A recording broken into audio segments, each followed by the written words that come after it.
Hello and welcome back to Learning the Lyre Harp. Today we're going to be going over the Phrygian mode. Phrygian mode is built on the third degree of the scale. In this instance, we're on the key of C, so it would be C, 1, D, 2, and E is 3. So our root note is now E. That's where our scale is built on. It's our new tonal note. It's our new home. So I'm gonna play the Ionian, which is the regular C scale, and let's see if you can hear the difference in the tone qualities.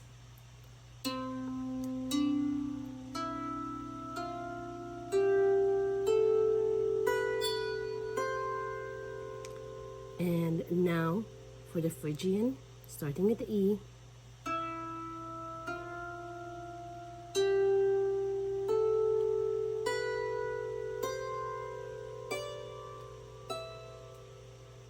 As you can see, because we have moved that tonal note, there is quite a bit difference in the tonal quality of this new scale. The Phrygian mode, we don't build a lot of music on it because it's said to be, it has a darker tonal quality for it. It arouses uneasiness in people. It's, it depicts worriedness, maybe even troubled. So it's not a scale that a lot of music is built on. I'm not saying that there aren't any, but there's just not your first choice of scale when you want to play music, because most of the time people want to hear music that would be lively, that would be soothing, that would be happy.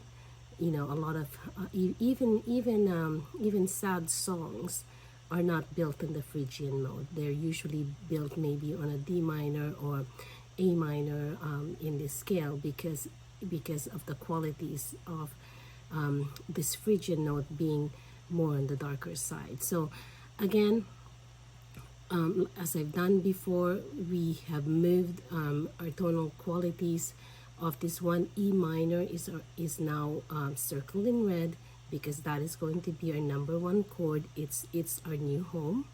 And A minor becomes our fourth, B diminished becomes our fifth, and C is now our sixth chord. Now you could see there's the relationship between the E minor and the C chord, C major chord, is a bit farther now. You have the D minor right beside it, so I can't talk right now.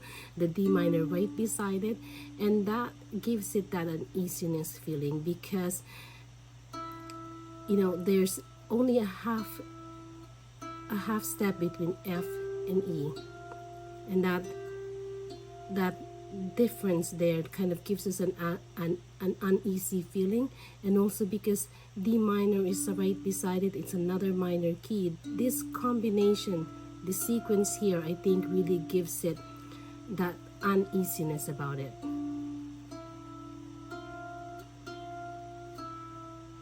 I'm just playing D minor, E minor,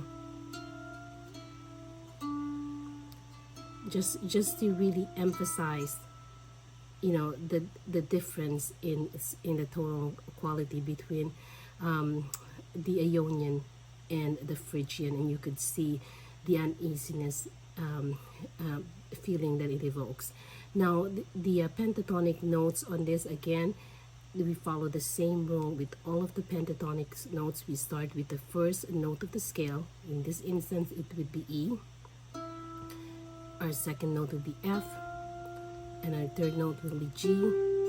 We skip the A, we go up to B, and then C.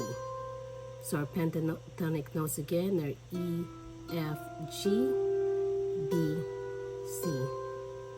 Now if I play these pentatonic tunes to you, pentatonic notes,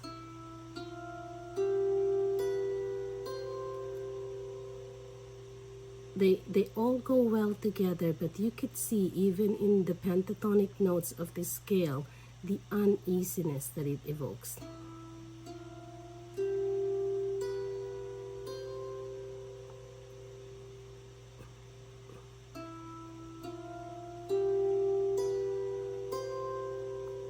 Okay, I'm gonna switch to the next slide so you could see the chord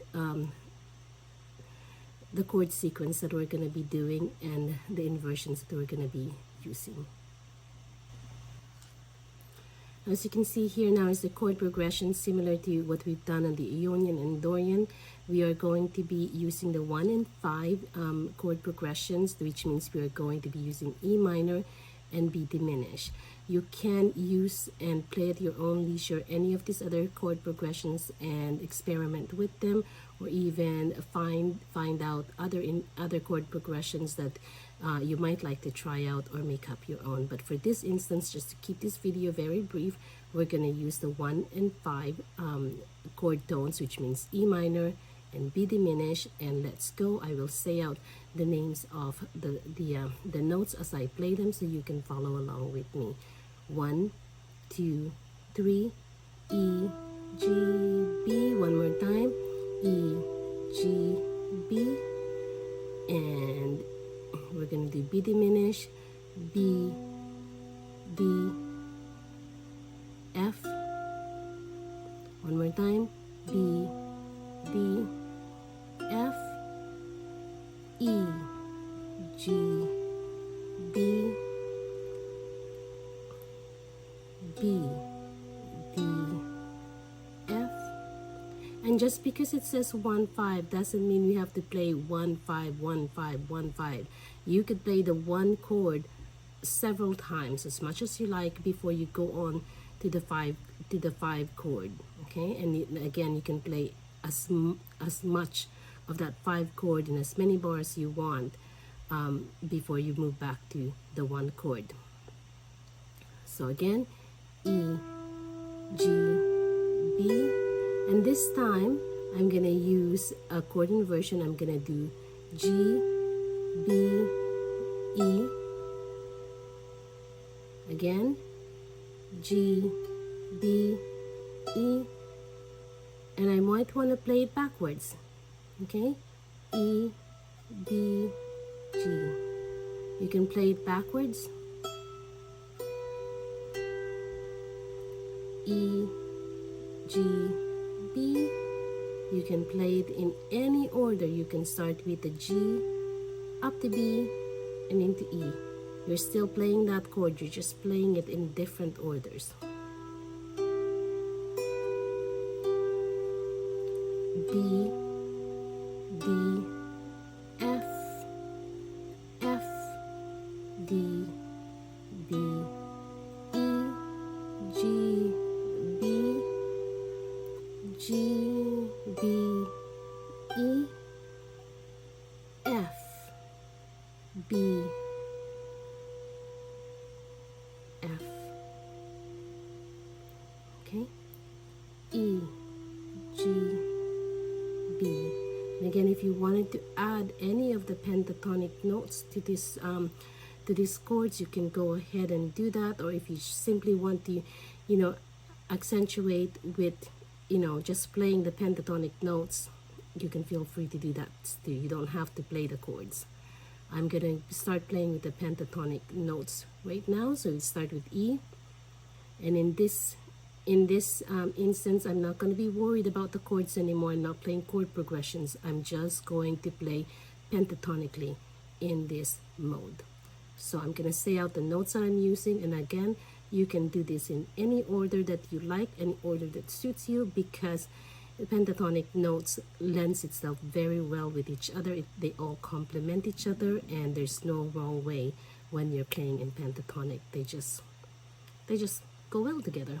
So let's start with E.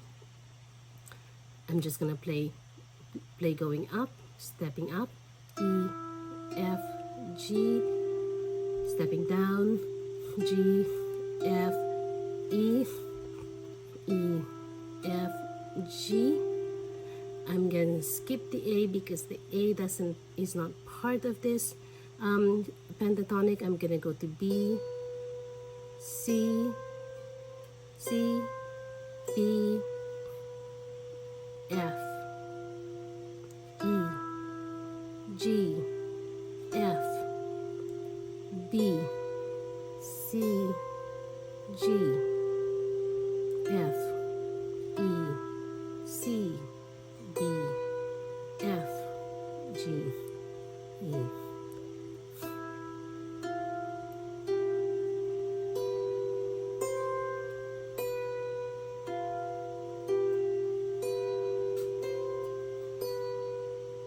You can let one of the notes ring longer than the other ones.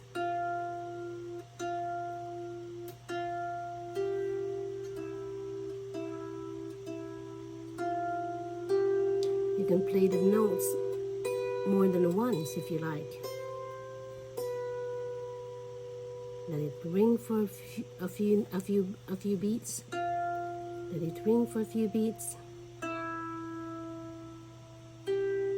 I'm purposely not saying the notes I'm playing now because I want you to play around yourself, using just that 5 notes in whatever sequence you feel like.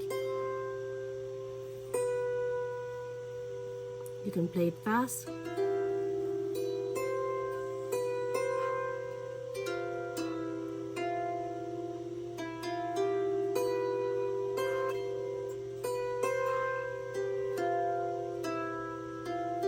I'm just giving you an example.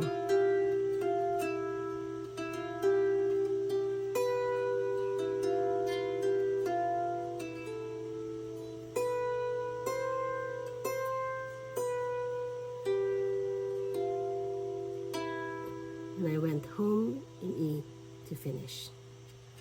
So I hope you enjoyed this little tutorial, and I will see you back on the next mode. Happy playing!